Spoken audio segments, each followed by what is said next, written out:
onlaayiniidhaan qormaata barattoota keessaniif qopheessuu akkasuma foormii galmee onlaayiniidhaan barataan akka galmaa'u qopheeffachuuf warri barbaadan aappii isin ittiin qopheeffattanu akkasuma akkaataa isin qormaata itti qopheessitanu aappii sana irratti isin agarsiisa. Warreen barbaadan yes ni barbaadna jechuun kommentii ranaaf kaaya. Warri mana kanaaf haarawaa taatan mana kanaaf foolooyi gochuudhaan eegalaa. Viidiyoo kana like, share, copy link, repost gochuudhaan eegalaa isinin jaa.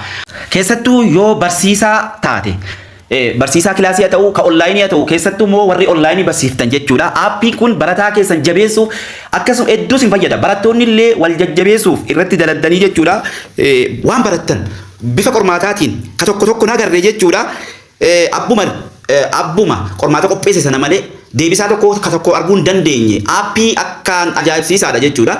Qormaata irratti qopheessitanii barataa keessaniif akkasuma barattoonni illee wal ittiin qo'achiiftan aappii ajaa'ibaa kana isinii fida. Namoonni aappii kana barbaadan ni barbaadna jedhaati naaf barreessaa. Viidiyoo 3 waan barbaaduu fi walitti aanseetiin viidiyoo kana walitti dhaabee isiniif dalagaa viidiyoo itti aanutti keessatti jechuudha.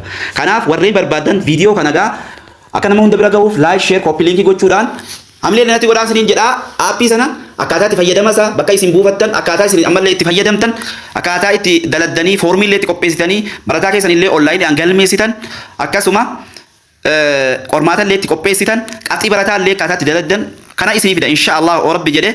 Viidiyoo kana gaa hundi keessanuu share godhaa. Share.